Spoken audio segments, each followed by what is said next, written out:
Hello, everyone, and welcome to the latest edition of the Green New York Lunchtime Learning webinar series. My name is Brendan Woodruff, Director of Sustainability at the New York State Department of Environmental Conservation, and I'm happy to welcome you all here today. We're going to cover a couple housekeeping things first. Just to get started here, everyone is on mute. So when you are in the webinar, if you have questions, feel free to type them into the chat box. So everybody is on mute. Just type those questions in there. We'll get those. We'll get to those at the end. In addition, this webinar is being recorded and it will be posted on the Green New York website afterwards. I put a link to where it can be found in the chat box, so you can find it afterwards or share it with any of your coworkers who couldn't make it here today. In addition, our next edition of the webinar is going to be on Tuesday, February 14th, and it's going to be on weatherization, a topic that everybody loves, and a nice, comfortable home is something that I think everybody can give to their person on Valentine's Day. So got some good tips for you there. So without any further ado, I want to hand this over to Julia Whitman at the Javits Center, who's going to give us a great overview of their green roof project and teach us all a little bit more about why green roofs are fantastic. So take it away, Julia. Hi, everyone. Thanks, Brendan, for the intro. I just want to make sure folks can hear me as well as they can hear Brendan. So if you could write in the chat, that'd be great. Oh, wonderful. Okay. So I'm Julia Woodman. I'm the Sustainability Operations Manager here at the Javits Center. I'm going to be talking about green roofs, like Brendan said, and also our sustainability program in general, which our green roofs are a part of. All right. I'm going to go through slides. I've got about 25 slides, a lot of photos. So feel free to write questions in the chat and I'll try and get to them. Otherwise, I think we'll have question time at the end. So for those who don't know, what is the Javits Center? The Javits Center is on the west side of Manhattan. It's the New York State's largest convention center in Hudson Yards. You might know of us for big events like Comic-Con or the auto show. We also have trade shows like National Retail Federation, which is one of our biggest and is coming in this month. What you may or may not know is that we also are an unconventional oasis, and our sustainability programs are close to 10 years old, and we've made a lot of progress that I'm excited to share with you today.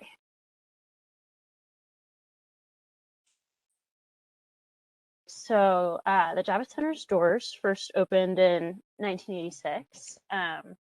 In 2021, just a year and a half or so ago, the expansion was completed, which is pictured in the second photo. And so now we're a total of 3.3 million square feet, a full 6-block campus. We're the busiest convention center in the US and a huge economic driver for both the city and the state. So here's a good aerial shot of the Javits Center before the expansion and before the renovations, which I'll get into, before we had any green roofs at all. So starting with the 2014 renovation. This is like a cross section of the building, and you can kind of see how the green roof fits into all this. So one of the big aspects of the 2014 renovation was the introduction of an extensive green roof. For those who don't know the difference between extensive and intensive roofs, extensive are just thinner, they're lighter weight, and they're easier to add to a building. They're much cheaper than an intensive green roof, but you get a ton of the same benefits. And we'll get into what those are. So we've got this extensive green roof on the south side of the Javits Center, and this renovation began in 2014. We've got an intensive green roof on the north side from a later expansion project. So I'll get into both of those. So here's another photo. You can see we kind of rolled it out like a carpet. It's made of sedum. I'll show a cross section of what the roof is actually made out of. But you can see here we fit it in around our HVAC units, heating, ventilation, and air conditioning units on the roof. And we've got a lot of other equipment up there, but we were able to add this to the existing roof and get so many benefits for relatively low cost. And I'll get into, we studied the impacts of the green roof, and they're really significant. And we were able to do that by the north side of this photo, which is like the left side of the Crystal Palace.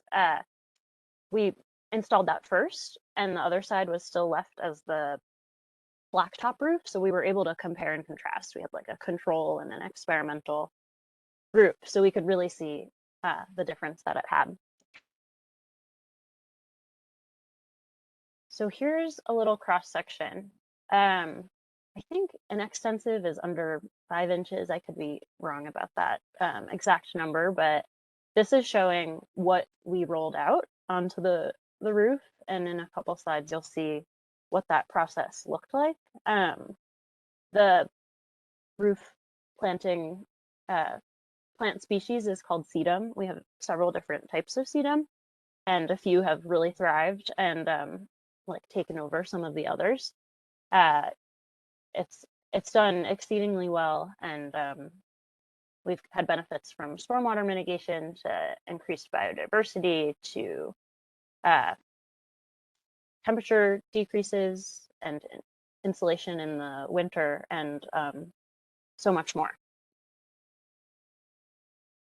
So here, these photos can kind of show you the process. I see a question. Is the Javits Center's green roof used for garden space? Great question. So this green roof is really more of a maintenance space. Now that we've got our intensive farm, which I'll get to at the second half of the presentation, we've got like a food forest, a farm, and the pollinator meadow, and spaces that are slightly more easily accessible. We don't really take folks up here unless they're doing research, but we really like the fact that we can get schools and nonprofits into these spaces when possible. So here you can see the installation process. So this began in 2014, and some more photos here. And yeah, there's a whole setup to capture stormwater. Speaking of stormwater, on the north side, when you're not doing a retrofit and you're really building a new structure, you can have the ability to add cisterns to collect stormwater, and you'll get even more of it. But that's obviously extremely expensive and prohibitive to a lot of people. But this extensive green roof, you get a lot of the same benefits, and it's easy to do to existing buildings. So that's another great thing about it. So some of the research that showed the benefits, I'll get into that. We worked with Drexel University and Cooper Union for some of these, and I've got citations at the bottom. So it's publicly available, and you could look at these sources yourself. Stormwater mitigation. So a lot of people introduce green infrastructure for that exact reason. And the studies done on our roof showed an average retention of 77% of rainwater coming down. And so that's amazing because it's keeping, water from rushing down into the city streets and bringing pollutants into the Hudson and clogging our sewer system for issues like combined sewage overflow. So you can only imagine if every building had a green roof, how great that would be for our rivers and our sewer system. And it varies, the retention varies based on the type of stormwater event as represented on this slide. And mentioning that cistern comment again, a green roof is about 18 times as cost effective. So while if you're building something new, it's great to get the cistern if you can. if you are in an existing building, you get a huge amount of benefit for much less cost to introduce a green roof like this. So another benefit is thermal regulation. A lot of you probably know about the impacts of urban heat island effect. Basically, you know, cities with all the concrete, it heats up, and that's an issue for especially elderly population and poor low income areas, which often are disproportionately Black, Brown, Hispanic. Those areas are dealing with a disproportionate impact of the heat, and because they lack green space. So by introducing green space, you're not only reducing the temperature inside the building where you've got a green roof, you can also lower the temperature of the surrounding sidewalks. So that's something we studied. But for inside the building, this slide talks about the green roof is 31% cooler than the black membrane roof. So we were able to do that comparison. It reduces the heat flux into the building by 46%, which is very dramatic. And this, along with several other features of the renovation that we did in 2014, including like updates to the HVAC systems, the heating, ventilation, AC systems, and bird-friendly glass, which I'll get into in a minute, in combination with those other aspects of the renovation, this green roof contributed to an estimated 26% reduction in energy use, which obviously has a really large cost savings associated with it as well. And I'm seeing a question, any numbers versus white roof? And I don't have those offhand, but I'll look into it. I don't know if we studied that here, but I'm guessing other folks have. So thinking about urban heat island effect and the impact on the surrounding area, this slide talks about the solar radiation used to evapotranspire water and how it's like the impact of cooling apartments is really dramatic. The temperature around the building was reduced by 1.9 degrees Fahrenheit in terms of intensity. And yeah, it's particularly relevant in the summer with the ability to absorb water and evapotranspire when it's so humid in New York. And I think anybody who was here last summer can remember how hard it was during the peak heat months. So I mentioned bird-friendly glass. This is a photo of it. Another story that many of you might have heard if you've been to any Javits Center tours before, but the Javits Center used to be the #1 bird killer in New York City, and New York City Audubon was not yet a partner. They were not the biggest fans of us because we had so many birds crashing into the Crystal Palace, which to them looked like it would reflect the sky. So to the birds, it looked like more sky, and they'd crash into it and they'd be stunned and they'd fall. So there were a lot of bird deaths. And so in 2014, with the other aspects of the renovation, we replaced, I think it's like 6,000 panels of the Crystal Palace. I'll go back to a slide that shows what I'm talking about. Like the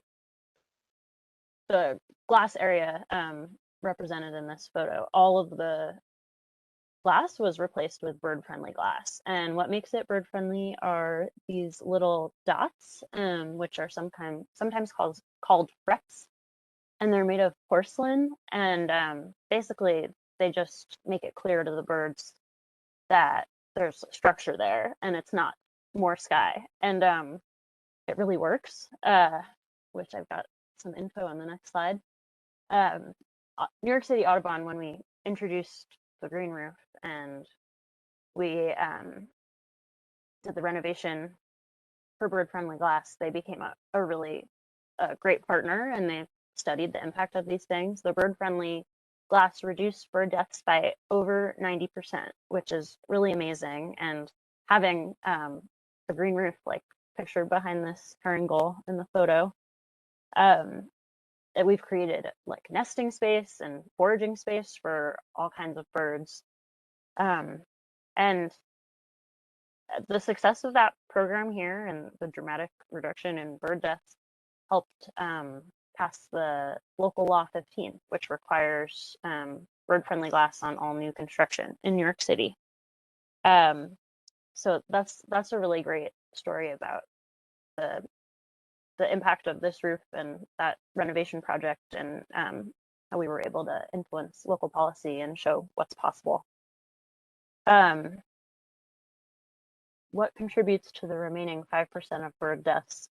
So there are still areas where birds will crash into the glass. We're working with Audubon to figure out why that is.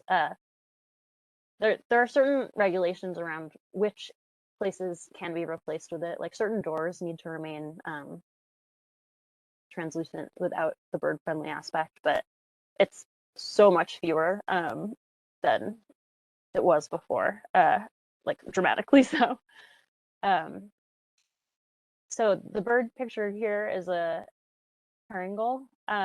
We are really lucky to now be a herringull nesting colony on our green roof. We work with New York City Audubon to manage the population, and we actually treat it like a wildlife natural resource area. Like we leave places where we allow them to nest and others where we work with Audubon to try and discourage them from nesting if it's near sensitive equipment. And it's just a wonderful aspect to be involved in. We even help New York City Audubon band the birds, so like putting little numbers on their legs when they're chicks, so that we can see where they're going after they're born at the Javits Center. Where do they go? And they've been spotted as far south as Louisiana, which is amazing. And this year, for the first time, we saw a bird that had been banded at the Javits Center return to our green roof to nest herself, which was really special. At least the first one that we spotted, because there could have been ones that we didn't band that came back or that weren't captured on a camera trap, but that was really cool to see. And it takes about 4 to 5 years for them to mature, so I expect we'll see more, since we only started banding about 4 or 5 years ago. Audubon also studies, in addition to birds, they study bats and arthropods, and they've spotted over 51 different species of birds, 5 bat species, and hundreds of arthropods on our green roof. And now that we've got a intensive green roof on the north side, the expansion, which I'll get into shortly, those numbers are increasing, and we're starting to get a sense of birds and insects that like specific habitats, which is really cool. More to come on that. And yeah, I think I wanted to add something else about the birds, but if it comes to me, I'll add it later. In addition to birds, we have bees. So we introduced 5 beehives on the south extensive green roof, pictured on the right here. They act as pollinators for the sedum and the highline and the surrounding area. They're very happy here. We introduced additional 4 on the north roof, and they're pollinating now vegetable crops and our orchard of rooftop apple trees. And we work with Aster apiaries. They provide the beekeeping services and the honey harvesting and bottling services. It's a really nice thing to be able to give a little 1-ounce jar of honey from the Javits roof to guests and employees on occasion. We don't get the largest amounts, but it's a really special thing to get. So just building on the green roof and seeing what we could do next, we just completed a incredible solar project on the South Extensive Green Roof. So there are 1,400 photovoltaic panels, and this is the largest single array in New York City. And we completed it and announced it in time for this past year's Climate Week in 2022. I don't know why it says 2021, but this past September. And that was really exciting. I don't think I'll show the videos, but I think I'll share the PowerPoint. So if you want to watch videos of the installation, we have some. It's very cool. And we will be supplementing it with a 3.5 megawatt battery storage system for the energy produced by the solar. Once it's all completely running, it's going to account for about 10% of the building's energy. Yeah, it's really great. And we have a public-private partnership to thank for this. If anybody from NYPA is on the call, we worked with them and Siemens Industry to make this happen. I see, what is the payback period on the cost of installation of a green roof versus the energy and maintenance savings? I don't have an exact answer for you. I'm assuming the folks here in 2014, when this was installed, did that analysis to help push it forward. So maybe somebody on staff has that that we can share back to you. My email is going to be on the last slide again, so you can always follow up. So the expansion. Oh, I see another question. How is the green roof impacted by lower temperatures, snow accumulation during winter? Does it necessitate choosing a cold tolerant plant species to ensure year-round benefits? So yes, sedum, I'll go back to the sedum slide. Sedum is a low-lying rock plant. It's kind of like a succulent. It tends to be found on mountains. I think it was grown in upstate New York, at least most of it, before it was brought down and rolled out on our roof. So it likes mountainous areas, and being that we're like at least 6th floor building, we're pretty tall. That's kind of the habitat that we have up on the roof. So it does well through all seasons. It actually is deciduous. So in this picture, it looks like it's a little red. It does turn fall colors, and some of it dies off or goes dormant in the winter, and then it comes back in the spring, which is pretty cool. And in the spring is when we've got the birds running around. So if you ever come on a tour of the Javits Center, you'll see nests starting to be built and then baby chicks hatching in the summer months, which is really fun. Is the green roof rated for hurricane forces? I don't know. I'll get back to you on that. I'm sure they were considered when this was built, because when Sandy was in 2012, so I'm sure it was top of mind. Do you know of a way to make an existing window bird friendly rather than replacing it with new glass? Yeah, there are a bunch of ways. I think New York City Audubon would have some resources about that, but people add stickers, and they can be kind of fun and cute stickers. There are a lot of different ways to do it.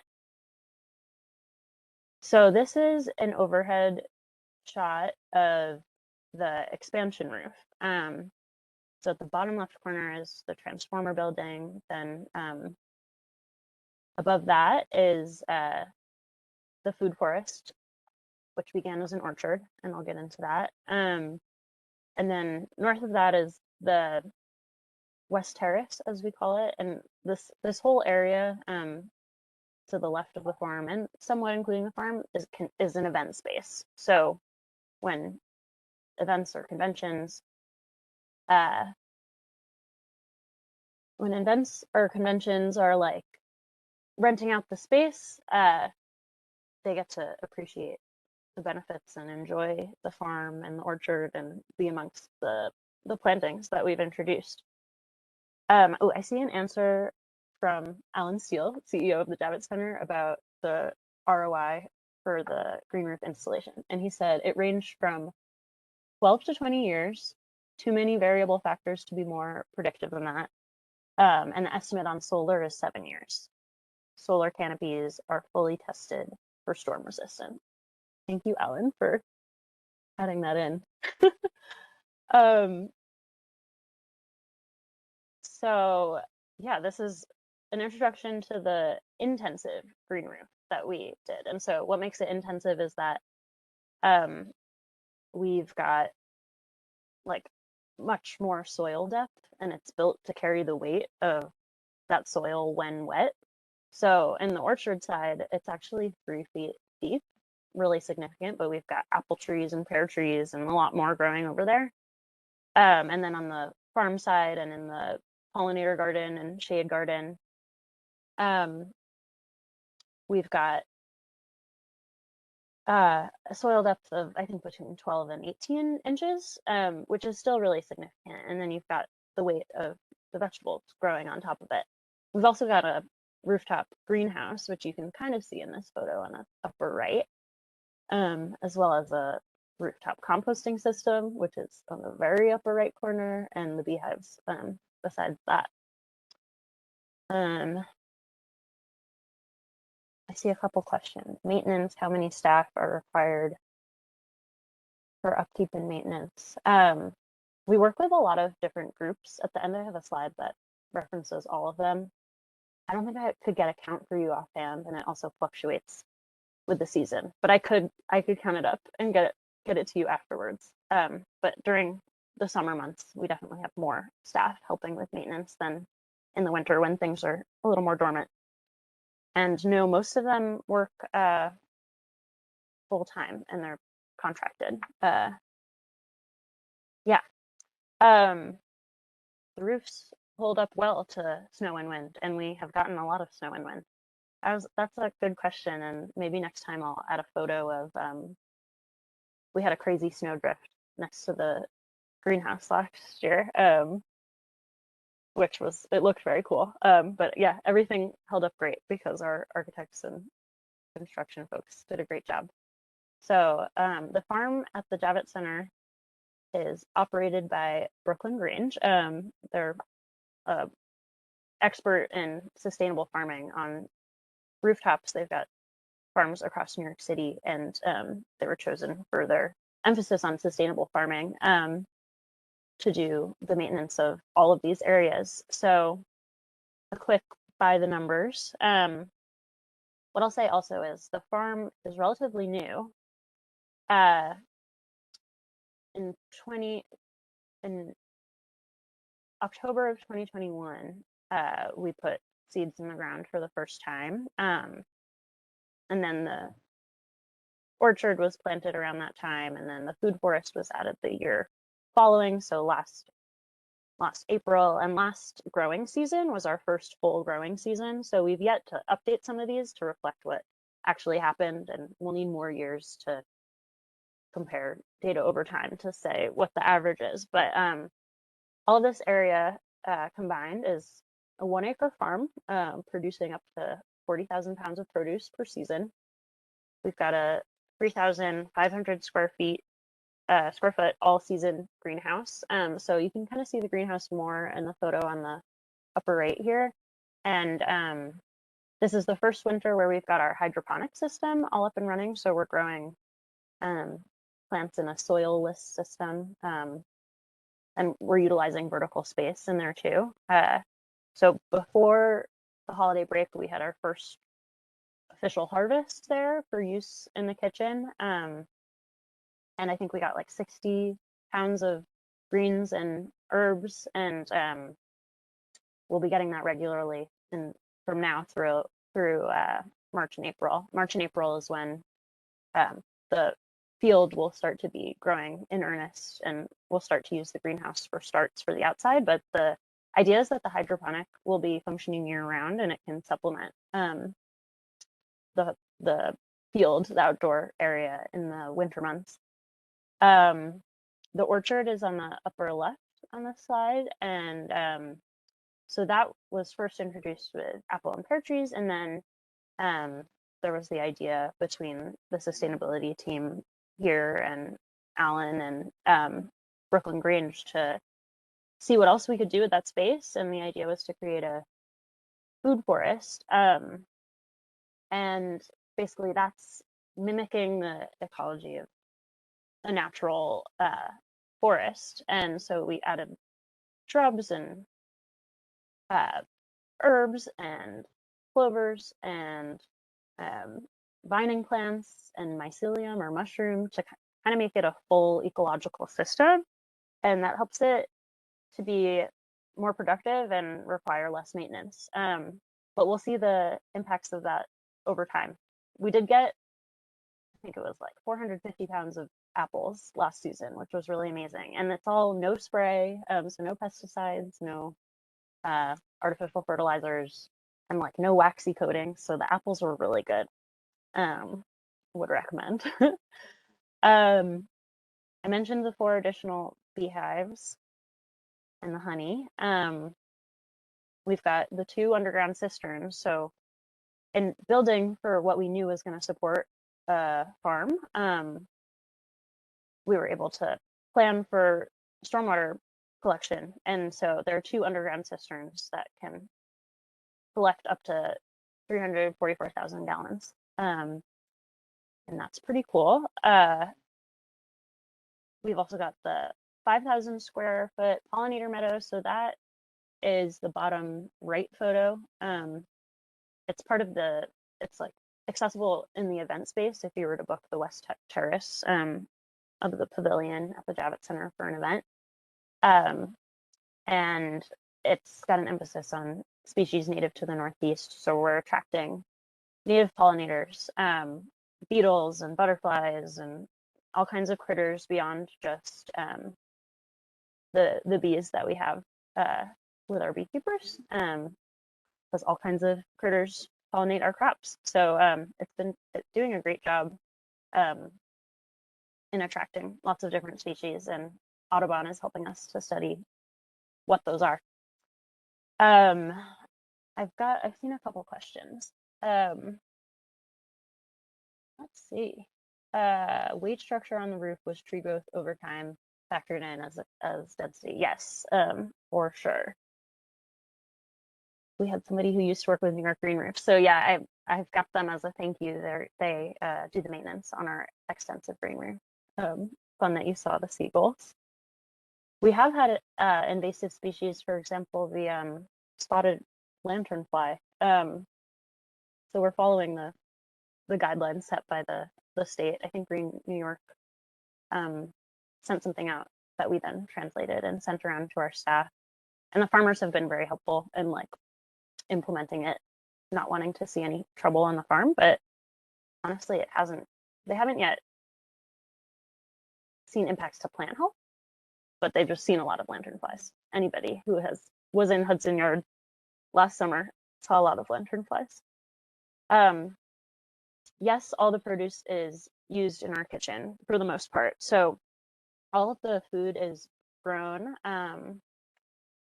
with the Javits Center events in mind. I guess we've got like an internal use hierarchy where we're growing for events so that they can have the farm to table, rooftop to table experience and introduce them to sustainability and the food system and what that all means. When we've also got enough to include it in our staff cafeteria. So employees of the Javits Center are very lucky to get really delicious fresh produce incorporated into our staff meals, as well as the catering family meals. They get to use this produce too. And if we still have extra beyond like events and those 2 uses, we donate it. We've got a really wide and wonderful network of community partners and mutual aid groups who pick up or help distribute food to New Yorkers in need. I mentioned the pollinator garden. The shade garden is on the bottom left of this slide. And that's just showing you like, we've got a lot of microclimates on this roof, which we hope to study in greater depth. But we knew that area was going to get much less sun than other areas on the roof. So we've got shade tolerant species that were chosen. And yeah, we are all interested in seeing the additional microclimates and areas that are getting little bits of shade. Parts of the food forest gets a little more shade than the other side. Some get more wind than the other sections. And wind actually has benefits as well as challenges for the crops. Particularly, you mentioned invasive species, like the air blowing has, we think, helped with keeping pests away, but that's really just a untested hypothesis, which we hope to test. We do compost. You can see it on the top right, below the greenhouse to the left. We've got a composting system, and so that's just taking plant material that's coming off the farm for now.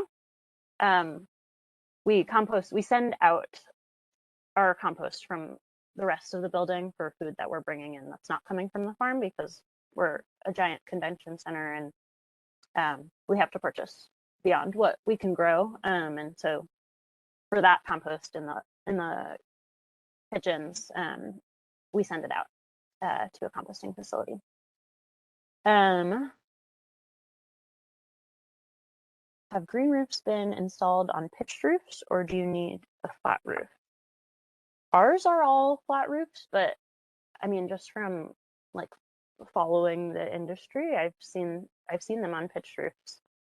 For example, I live near the Barclay Center in Brooklyn, and they have a good example of that, but I'm sure there are so many more examples.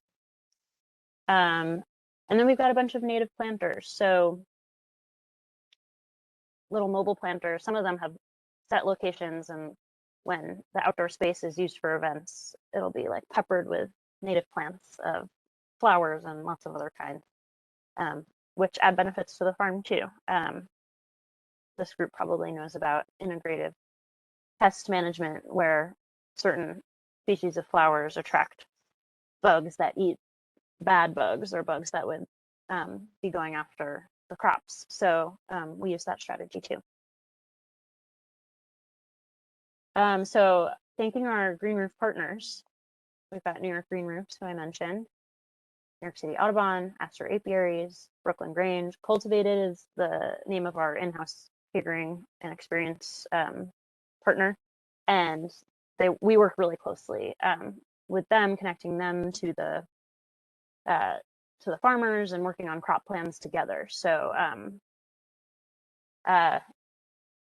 yeah, it's been going really well. We've done like a menu revamp, the catering company has, and we've been able to work with the farmers and thinking about like which of these can we realistically grow, and at what quantities, and what do you want to prioritize. It's a good and exciting ongoing conversation. We worked with NIPA and Siemens on the solar project, like I mentioned. How long did it take for the executives to approve the green roof? Was it a hard sell? Maybe I'll see if Alan wants to chat me to speak to that, because I wasn't here for the pitch of it. But what I will say is Alan has a really, our CEO of the Javits Center, Alan, he has a passion for sustainability. So he has pushed for this. He says it wasn't a hard sell, which is amazing. Yeah, he's really prioritized sustainability, not just on green infrastructure, which we're talking about at this presentation, but inside the building and within our energy systems and within our community partnerships, and so much more. I think I have one slide that talks a little bit about projects beyond the green infrastructure. So we've got a 4-level truck marshaling facility that can house up to 200 trucks at one time. So people probably don't think of truck marshaling facilities when they think of sustainability, but for those who know the Javits Center and have lived in New York City, you probably know that before we had this, there would be trucks, like massive trailers, who are bringing materials to the events that we host here, lined up on the West Side Highway and causing congestion and idling, so polluting the air. And we've been able to get rid of that completely by having a truck marshaling facility where the trucks can sit inside and get off the streets. So that's a sustainability project and just a project that's appreciated by the community in general. We've also got a 30 megawatt microgrid with state-of-the-art generators that allows the facility to be off-grid for 6 consecutive days if needed. So to explain that, I'll go back to a slide that shows the transformer building, which is on the bottom left side. So basically, the Javits Center is a like it can be used in case of state emergencies, which happened during the pandemic when it was a COVID hospital and a vaccine center, but also during like Hurricane Maria or say a really, really hot day. Like we, as a public benefit corporation, support the state. So one of the ways that we do that is by having generators, so we can produce our own energy in, say, a really like a hot spell or a cold snap where there's more demand on the grid. And we're part of the same grid as Times Square. So you can imagine there's a lot of energy getting used in this area. So we've got like a demand response program is what it's called. And basically on those really hot days or really cold days, or if there's a storm, whatever the emergency might be, we start reducing energy, and we've got like a whole load of energy efficiency measures that we do as a standard, and then some that we can introduce in those needs. And then say there's a issue where the grid that we're a part of doesn't have energy of their own, we can produce energy and give back to the grid, which is really helpful if the area lost connection for some reason. We've got these generators to help produce energy. And now that we've got solar, like the first energy produced would be through our solar system, and then it would go to the transformer. So the Javits Cares donation and volunteer program is also part of our sustainability program and our waste reduction efforts. I mentioned the food reuse. We do that all across the building. Before composting, if the food is in good condition, we donate it, and we depend on those community partners help to distribute it and get it to people who need it most. We do the same with items and stuff left behind at events. And we also try and get Javits Center staff out to those nonprofits or community centers to give back, to thank those community partners for their help. Try to do it about once a quarter, but especially around the holidays or Earth Day and stuff like that. And then lastly, we've got sustainability tours from April to October. So I think the tour program has existed for a while, but last year we formalized it and you could book online, and we're going to continue that in this coming season. We've got ambassadors who are experts who can give this presentation basically themselves, and they've been doing it for schools and nonprofits, and they can take people off the street too who sign up online. And so there's information about that on our website. I think the booking program is off for now because we're not offering the tours really until April, but you've got my email, and we're always eager to have our colleagues at the state to the Javits Center and give tours to anybody who's interested and wants to know more.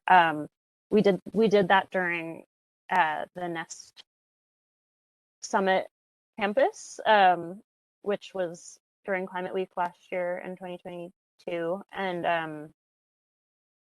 I'm sure we'll do so again at this coming year's Climate Week. But it's always great to be connected to our Green New York colleagues doing this work at other buildings, and I'd be excited to collaborate more. So I think that's all I've got. I'll put this slide up, and there were a couple of questions I missed. Brenda, did you want to say anything? No, I think every question I had has already been asked, which is fantastic. And we have a great group of people that always join these. So I guess from here, I just want to thank everybody for taking the time to join us here today, and just put a plug in again while we're kind of collecting our final thoughts here. Our upcoming webinar is going to be on February 14th, and that's on home weatherization, and maybe we'll have some seasonable weather then that we'll be thinking more about that. So just put that on your radars. And a reminder again that this webinar was recorded and it will be posted on the Green New York website. There is a link at the top of the chat where you can see recordings of all of our previous webinars as well. So Julia, any final thoughts or questions that came in? I can answer the questions that came in at the end. If Brendan, could you download the script? I'm happy to get back to people who asked questions that I didn't get a chance to answer. And yeah, that sounds good. Great. Now you all have my email as well. So thank you. Thanks, everybody. Yeah, so thanks a lot, Julie. That was absolutely fantastic. Again, I can't say enough good things about everything that the Javits Center is doing. It's always good to have kind of a flagship facility that's really knocking it out of the park to show us what's possible. And I think that's really what the team at Javits has done. So thank you, Julia, for presenting on this. Everybody else, hopefully we're going away inspired today to wanting to do similar things at our own agencies. So just want to say thank you to everybody. Again, it's recorded, it's on the website. Any final questions, type them in the chat. I'll get them to Julia, or you can reach out to her directly. So thank you again, Julia, and thank you everybody for attending today. Thanks, everybody. Have a good day.